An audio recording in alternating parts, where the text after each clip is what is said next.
Welcome aboard the PowerUp with Manal podcast, your go-to source for inspiring entrepreneurship, leadership, and mental fitness development. Get ready to push your limits mentally and come away feeling like a turbocharged version of yourself. Let's power up our lives. On this week's episode, I am so grateful and so honored to present Rachel DeRuchers. Rachel is the founder and director of Power to Pursue, a movement dedicated to amplifying women in diverse and vulnerable ways. She's also the creator behind Grateful Grams, which you've probably seen in your local grocery store, and an incubator kitchen collective. Rachel is an advisor for the Queen City Game Changers, an executive leadership program for women. She's also, by no surprise, been recognized with numerous awards. She also was the emerging semi-finalist in Martha Stewart's American Made Award. And she's not done this all without having a family. She's a mother of 3 children, and she manages multiple businesses alongside her husband. I cannot wait for you to dive into this session. It will inspire you to not only be grateful, but also push through challenges and strive to live a happier life. Rachel, thank you so much for joining the Power Up with Manal podcast. You are such a light. I am so delighted to have you here. You are the CEO and founder of Grateful Grams. You started podcasting when podcasting wasn't cool yet. So you're a trailblazer. You have an organization. What's it called? Grateful Gratitude, I believe. We have the Gratitude Collective, and that kind of holds all of the things that I've been building, which I'm sure we'll talk about. We're going to talk about it now. God, thank you so much. We're going to talk about it now. Yes, Share with us what makes you what makes you awesome sauce. Since you love food, you're in the food industry, we're going to label you awesome sauce.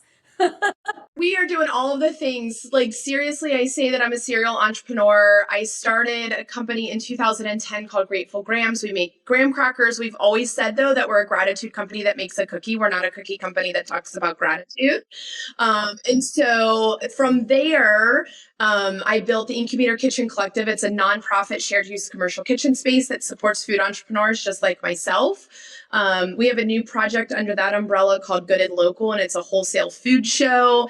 And then all of that is really built into this Rachel DeRuchers, and that's where I do speaking and consulting and have some other fun projects. And it's really where my number one passion is, and that's Power to Pursue. And that's our women's empowerment movement that we launched in the winter of, I don't know what year. I'm so bad with my years. 21. And so we had our first conference last year. We're busy building year 2 right now. And all of that makes up the Gratitude Collective. I'm going to be there. I was going to let you know. I've invited myself.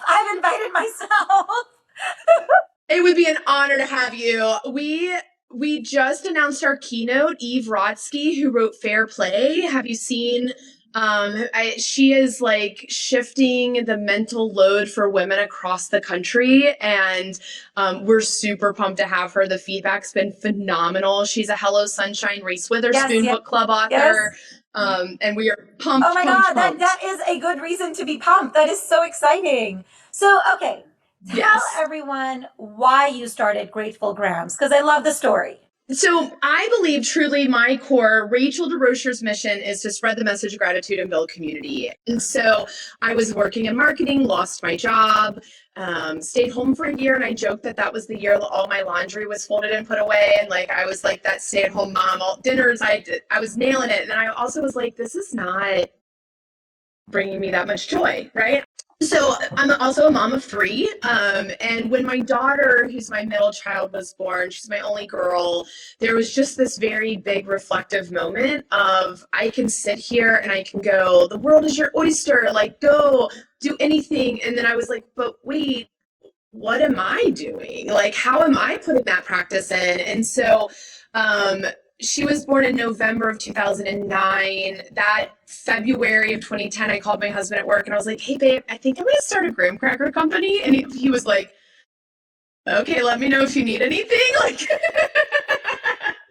and literally we launched April of 2010 with a 5.5 month strap to my back. And I set out to spread the message of gratitude. We did events. We've done wholesale. It's really been the vehicle to get me here.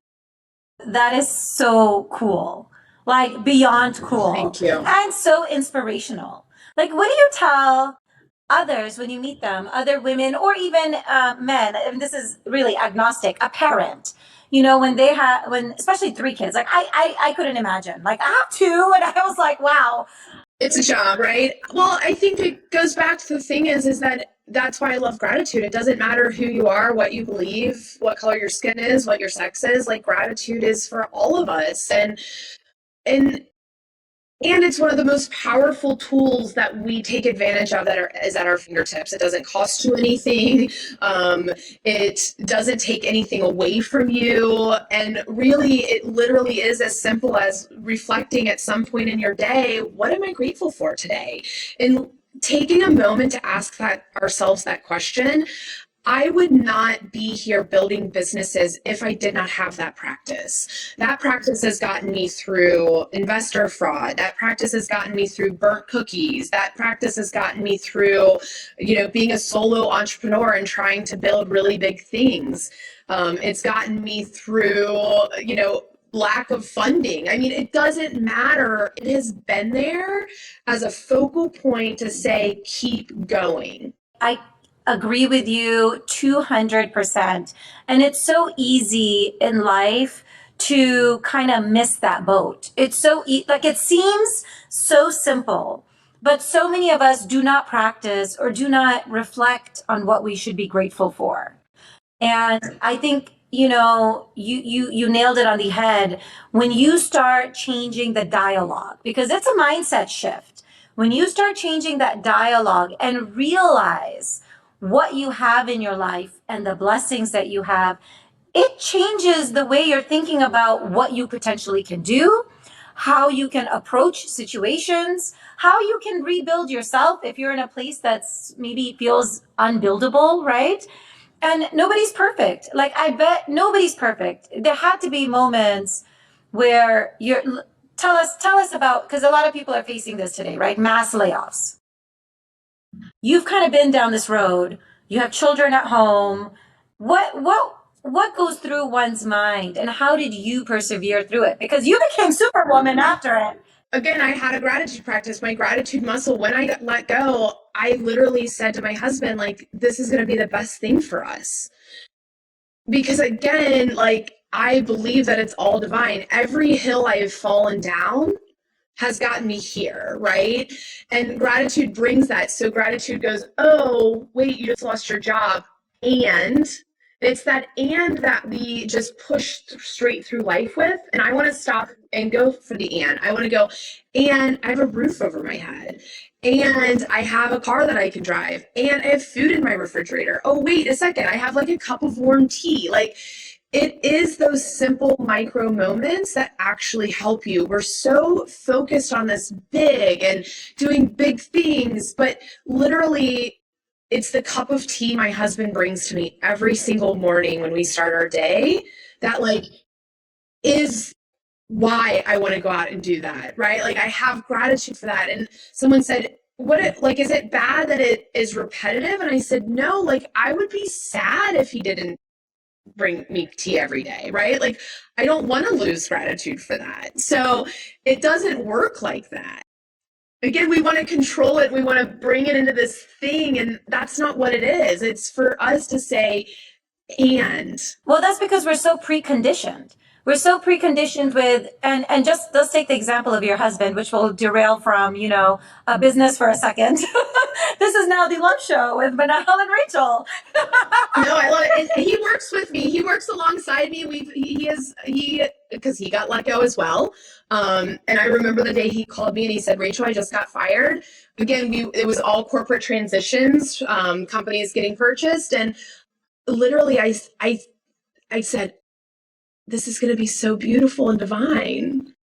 And then it was really hard. And when you said that? Yeah, because for him, he was the man. He was the breadwinner. And like, he just lost his job and his career, and he's got to support his family. And it got really hard.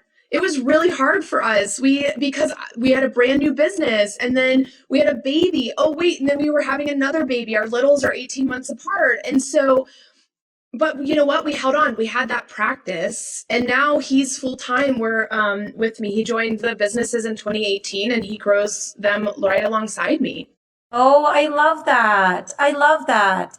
And we talk about these preconceived notions, like, we read maybe a few too many romantic novels, watch these movies, and so we grow up with this ideal of what a good relationship looks like, right? Or what the relationship is supposed to look like. And to your point, Rachel, which I love that you said this because maybe a lot of us need some of this level setting sometimes, it's the gratitude for what you have that changes how you think about your relationship. You know, like my husband's, by the way, total opposite of me. Introvert as can be, not the one that's gonna he tries, but not the one that's gonna plan the most romantic, trips and dates. But then when I look back at it and I'm like, oh my gosh, like I in the last 18 years, I haven't really done a lot of things because every morning my husband gets my coffee before I wake up. I never really fill gas because it's always filled. I don't even think about it. I don't even watch the gas gauge. I kid you not. The one time he was away from me, like my car stopped. I'm like totally embarrassed. I'm like, oh, he's like, you didn't see the flashing red light? I'm like, I got a little spoiled. I don't know. Maybe I should be a little more grateful. Yeah. Thanks, honey. Or how they are with your family or your own children, right? I think we take a lot of things for granted. I recently took my children overseas, and I wanted my children to really understand what they have. And that's not discounting a problem. When people say, well, but there are bigger issues in the world. Yes, 100%. And that's why we should be grateful for what we have. But you still have to deal with your emotions because you are also going through a certain journey, an individual journey, right? But I did take my children abroad. And I remember my daughter, who's 12, was sitting with me, and I started talking to the waitress, and she was telling us how she's a refugee, how she had to escape her home. She can never go back, how her family was killed in front of her eyes, right? And my daughter is looking at me in a little bit of shock because this girl was probably not even 18. And she was standing there with so much poise and so much ambition. She's like, I'm waiting tables. I have another job in the morning, but I just enrolled in college. I am going to be somebody. Like you could hear the hunger in her voice because she was grateful, even though she's been through so much, getting out of a bad situation.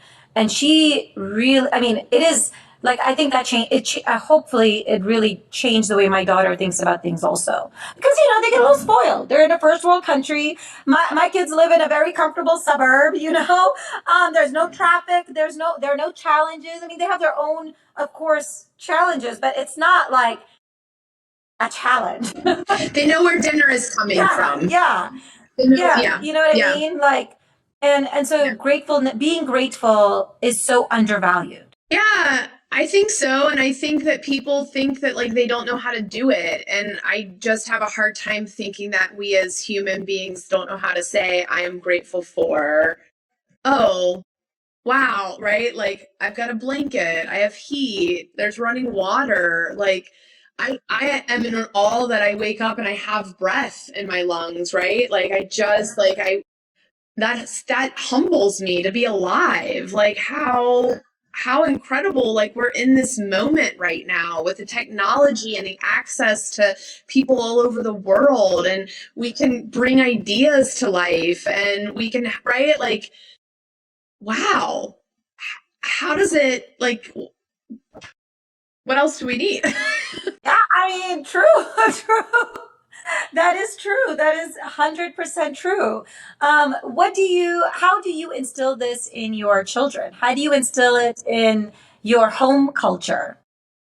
Yeah, we talk about it a lot, and it's funny because it's not, never want my kids to force it. And I always tell this story, like, one of our family practices, and I'll tell a little, it's called Roses and Thorns. But I remember when Ellis was like 3 and I was like, hey, Roses and Thorns, what are you grateful for today? And he was like, nothing. And I was like, yeah, cool, right? Like, because that's part of that, right? And so practices at home is one, meeting our people where they are, right? They're children. We can just have the conversation. And the way that we do that is our roses and thorn practice. So at dinner time, we go around the table and we share the best thing that happened to us and the worst thing that happened to us that day, right? As a way for them to just reflect and be like, wow, someone held the door open for me, or whoa, I don't have homework tonight, or, and also I think it's important to teach our kids that it's safe to say this thing happened to me today, right? Because like our kids are also seeing what we push through, and I think that they've tried to push through stuff. And what if we taught them that they can actually talk about some of the crap that goes on in their lives in a safe way, and also in a way that brings balance? There is good and bad. There is light and dark. There's joy and pain. Like, that is the human experience. Gratitude's not trying to say don't have a human experience. It's saying you can always shine light on the human experience. Right. So how do you, at your workplace, because that's a challenge. Oh, it's so integrated in everything. I mean, Grateful Grams, we put quotes on the backs of our packaging. We have a page on our website that you can go and tell people what we're grateful for. The incubator is solely, like, really heavily in that community space. In any of my mentoring work that I do, we obviously bring gratitude practice to the forefront. It's in all of my writing. So if you follow me on social media, like, I am heavily in, like, I share that from a very deep, vulnerable space. So you instill it in everything that you do. Absolutely. I say that it's the lens that I wear. So like, think of it, Manal, as like my glasses. Like, everything has been built through spreading the message of gratitude and building community. If it does not bring that, like, I don't build it. Yes, but I love how this is the message I took away, and maybe advice for others that have businesses out there, right? Like, you don't just have it ingrained in a people initiative, which is like so corporate, right? Here's our people initiative. It's ingrained in your day-to-day of the business, the packaging, the website, the distribution, how I think I saw somewhere, I don't know if it was a blog or you were talking about how even like your partners or your vendors, like, I think there was like gratitude messaging going to like all of them, and they were like shocked. Or I think I read a review that's, Yeah, like, I've been in meetings with like the large corporations and we're talking business, and I also go, and you guys, let's just, for a second before we dig in, like, what are we grateful for? Because it can be that simple. And again, we're all running. No one's running more or less or harder or slower. We're all running. And so the ability to take 30 to 60 seconds out of our day to catch our breath is like monumental. Right. No, it is. So how do you are so busy. What is your reflection or downtime or reset look like? Like, what is your outlet? For 2023, I committed to doing one thing a month that I'm not responsible for. I love that. So that is cup filling for me right now. I did a virtual art class. I signed up for some yoga classes. I'm looking at a pottery class, like, and then we are homebodies. My husband and I joke all the time. We're so thankful that we're both homebodies, and so are our children. Like, because we run all week, right? So being home on the weekends, we love just lounging and watching a show together. I love nights out with my girlfriends and dinners.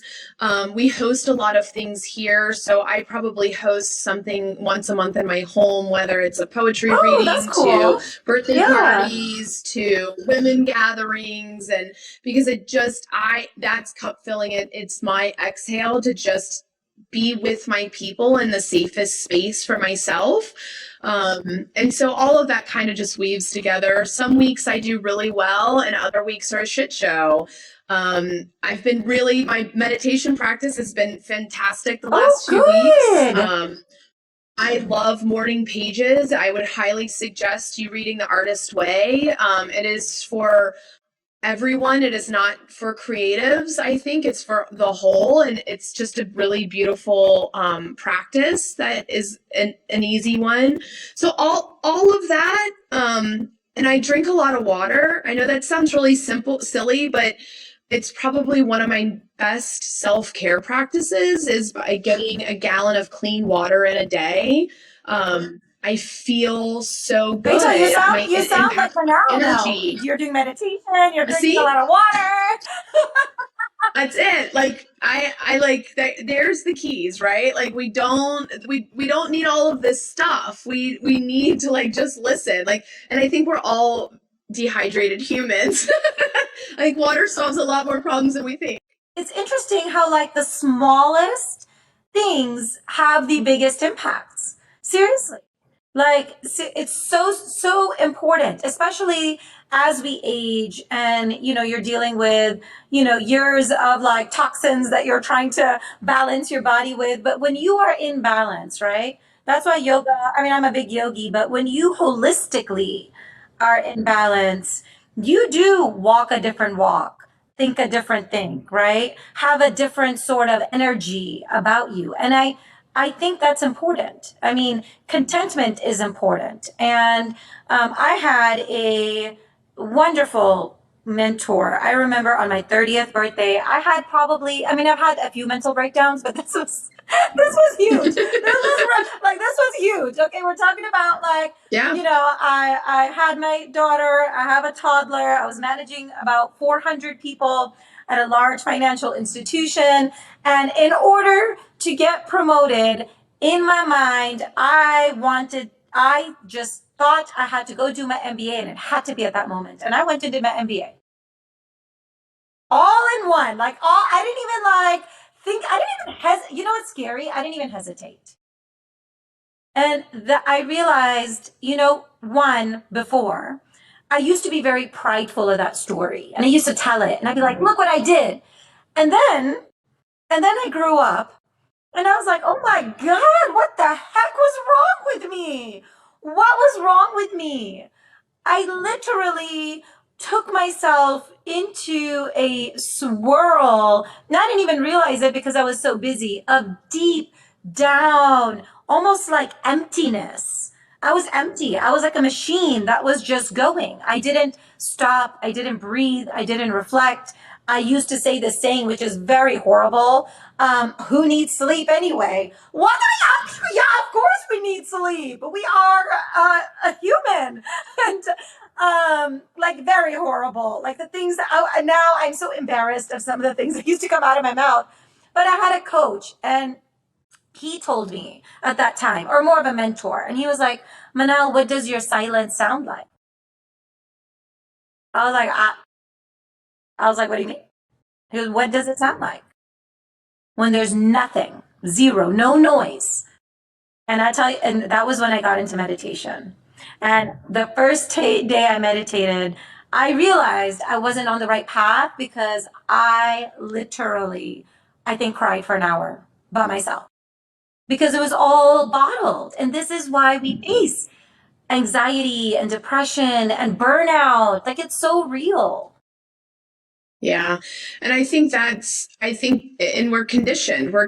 We've been told there's one seat at the table. We're conditioned that we have to do it all. I mean, right? It goes back to like, as the mothers, we're working outside of the homes, we're working full-time inside of the homes, right? And are we asking our partners for that kind of help? And I have an incredible partner who carries 75% of the household load, right?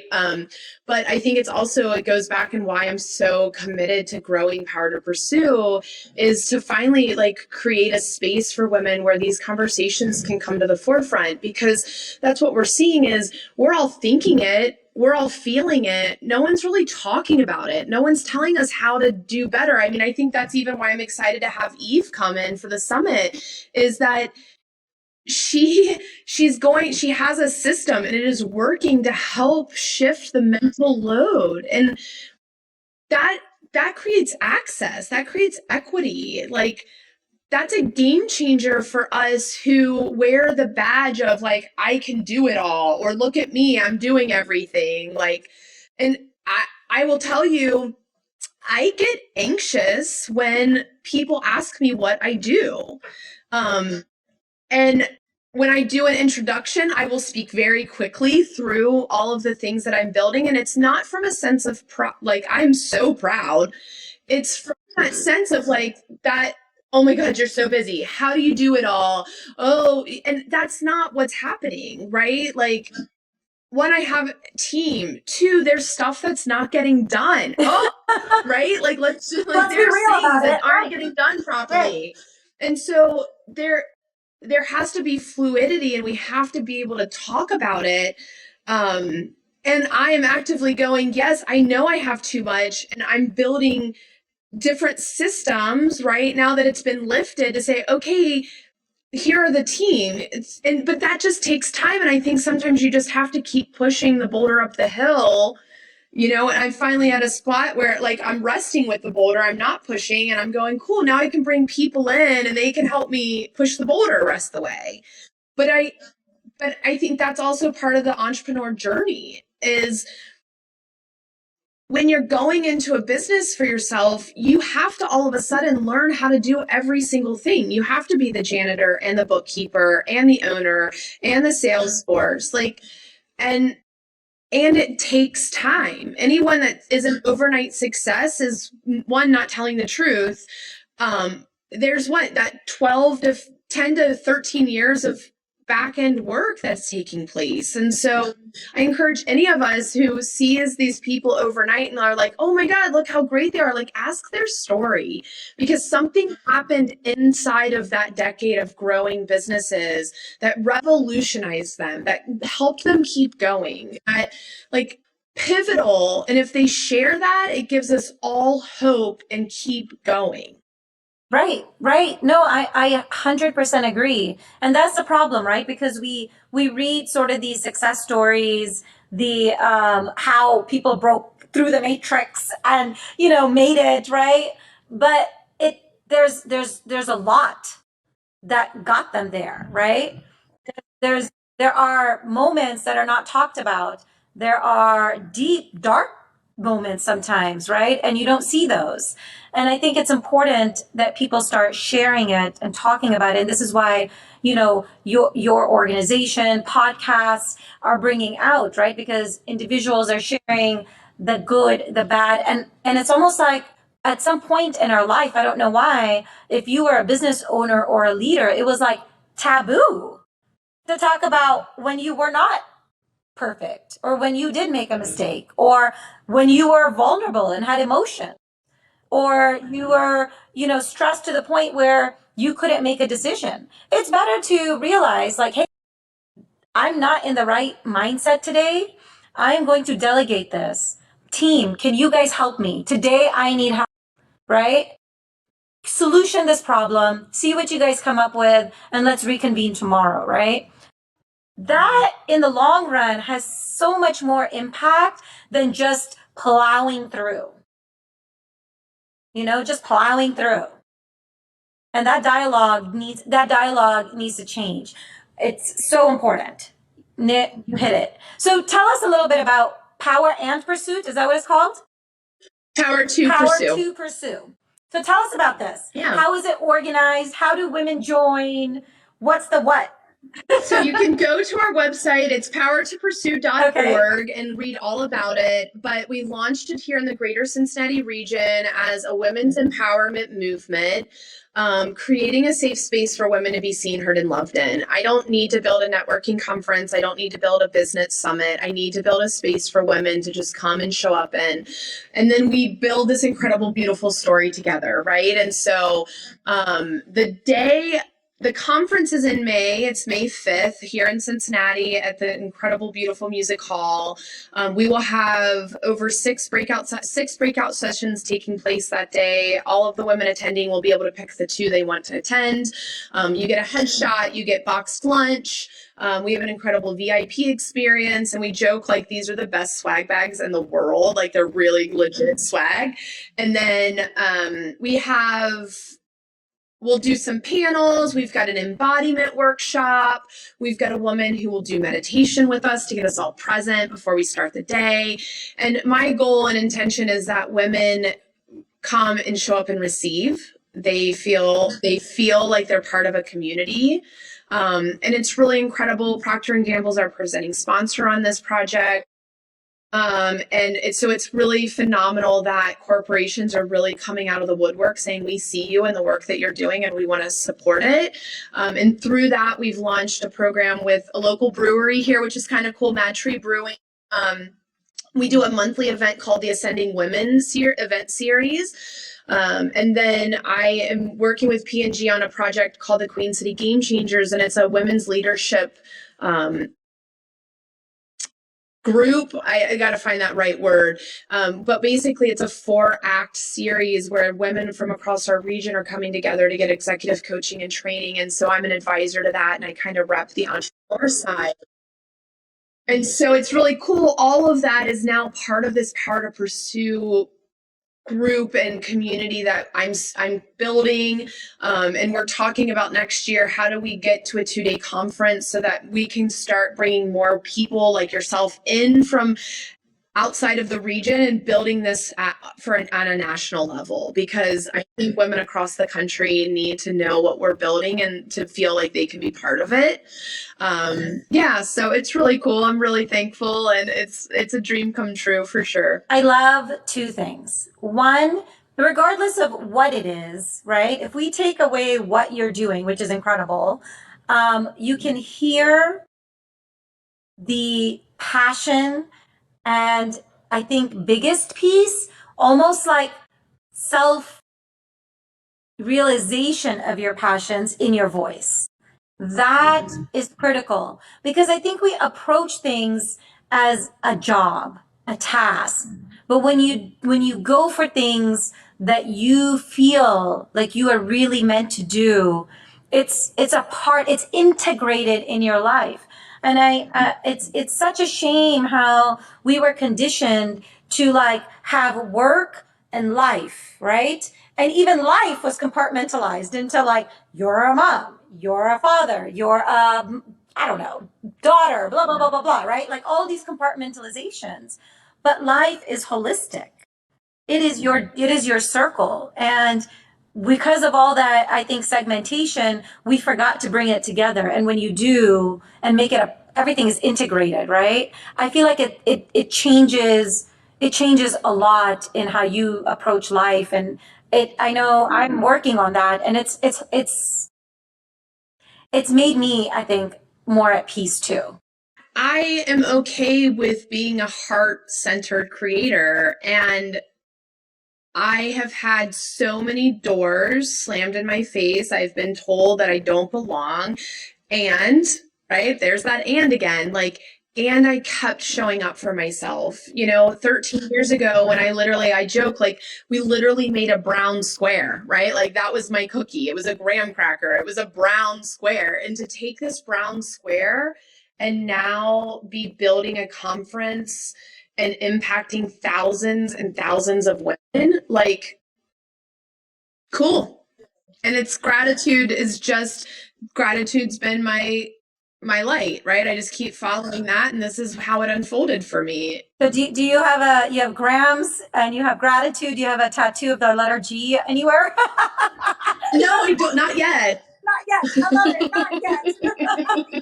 Not yet. And the other thing that's super admirable, when you came up with your concept for the cookies, the graham crackers, you also did it in a market that was saturated with popular graham cracker, I guess, brands, right? And I feel like I say this because most individuals, right, the first thing that's thought of is, well, it's already so popular. There's already so many people making it. The shelves are already occupied. I love how you took your idea and you were like, no, I'm going to differentiate. I'm going to put it on the shelves just with the others that are popular, and we're going to make this work. That's entrepreneurship. I mean, we're problem solvers, right? Like, for me, the problem I wanted to solve is that I think more people need to have a gratitude practice. Like, that's the problem that I want to solve every single day. And my first vehicle for solving that was a cookie, because everybody loves a sweet treat. So yeah, that is just amazing. Yeah. Rachel, I don't know if I know this. Have you authored any books? There is one in the works. I met with a publisher here a few months ago, and post-conference, I've got half of it written, but post-conference, I will open it back up and get back to work on it. So goal is that a book will be published in 2023 alongside with a gratitude journal. Oh my God, that's amazing. Well, it is times like this that are reminders, right? And I want to thank you because you get busy. We all get busy. I'm in the process of, putting together a business plan to launch a whole new business, right? And in my speed and lack of time that I'm creating for priorities, I've also sort of lost my gratitude practice. And, I've also realized I've also been on an emotional hiatus since That's right. No, and so again, right, like divine timing for this conversation, because today you can begin again. Yeah, exactly. That's the whole thing. That's the whole thing. Like, that's the whole thing. It's funny because it doesn't judge you for forgetting about it, but it's there when you're ready. Right. That's the thing. You can't being in the present and starting now is okay. And I think we that's a lesson we all need to take with us, that it's okay to start. If you didn't do it yesterday, if you haven't done it all your life, you can't go back. I joke all the time, Nike was really onto something with that slogan. Just do it. Honestly. Like, we've got this one wild and precious life. Like, please do not let it pass you by. Like, that is my request to anyone listening to this. If there's something tugging at your heart, listen to it, because life's too short and life is too short. Yes. So you embrace being who you are. And I love that. You are true to yourself. A lot of people face that they have to change themselves to fit in, right? Cultures, workplaces, right? It happens. What is your advice or thoughts to people who are struggling with that? They feel like they can't be true to themselves. The world needs you. I tell my kids all the time, you are kind enough, you are smart enough, you are special enough, you are beautiful enough, you do enough. And so I just think it's that reminder that, like, you've been given this unique body and this unique voice and this unique system of beliefs. And if you're willing to share that, it will impact somebody. And, we talk about it because the ego takes us into this space of comparison. And this is for the woman who's a stay-at-home mom, or the dad who is in a career shift. It's for the corporate. It doesn't matter. And I tell my kids this all the time. I want you to be happy. I want you to feel joy. Like, life is hard. Like, that's just part of this, going through these experiences, loss, grief, career changes, having children, like any of that. Like, it's work, right? And so, are you doing things to support your joy? And so ask yourself, like, what makes me happy? For me, this season of my life, laying in bed, watching Netflix makes me happy. And so I'm good with that. And so, again, it doesn't have to be this. I love social media, and I think it's the downside of social media is that we've glamorized everything. Like, I don't need matching $700 pajama sets to feel relaxed. I just need my 25-year-old sweatpants and like a cup of hot tea and my people, right? And so, again, if there's something telling you that you're not good enough, inquire what that is and get rid of it, because you are good enough. Right. So in this age right now, in our workplaces, we're shifting, right?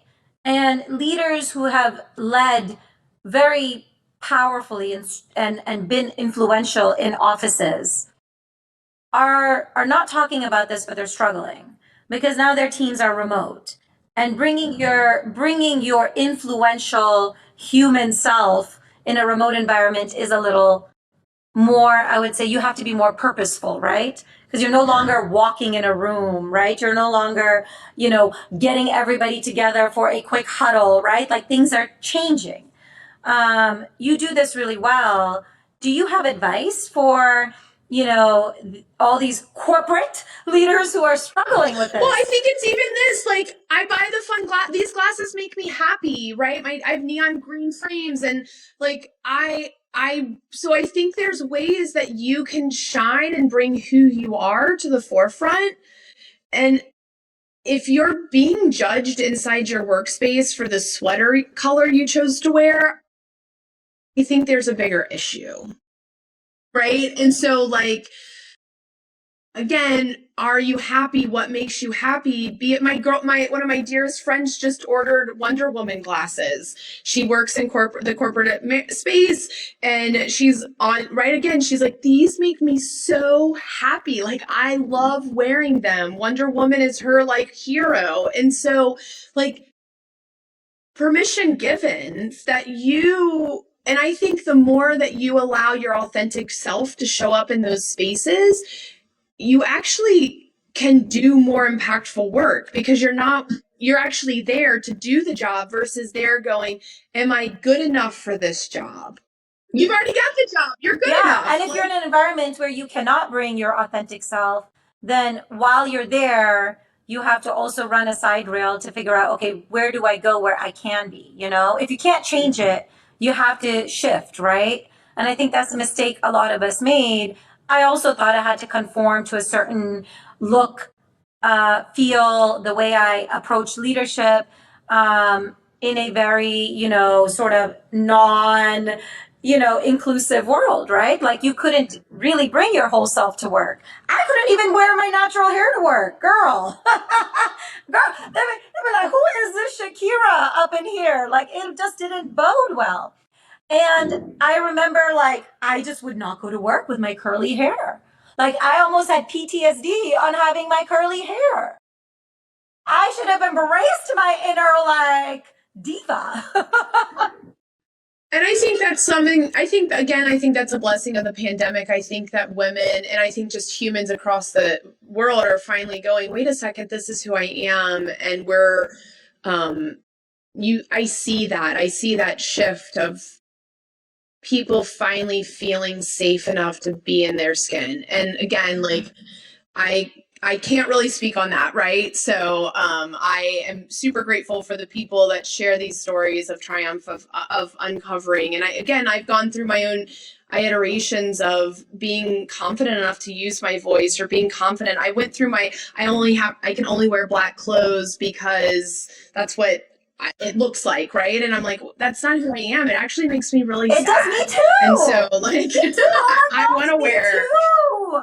I remember when my closet was like black, beige, I don't know, navy blue. Oh my God, when I changed that and I embodied, because it wasn't about the clothes. It was about embodying myself. I was happier in my own skin when I was able to represent myself through my fashion, I guess, and I had a certain style, and I just sort of went away from it. I'm not a Gap girl. It's never, I'm just not. Kudos to everybody that shops to Gap. Nothing against Gap. It's just not my style. Right. No, totally. And I totally get that. I love that. So Rachel, we could talk forever. You thank you for your light. You shine the light. And this is Friday afternoon, and I've had a pretty rough, I'll be honest, rough week, and I am moving today in a different direction, and I'm bringing back the things that I know I need to bring. We all know this. And I only say this because I have people in my life that know I'm strong and I persevere. And I want people to know that you could be seniored and tenured in your career and have a bad batch of time, You could be at your lowest point, even though you are at your highest, It's okay. And I love that you make it okay. Are there any parting words for our audience today?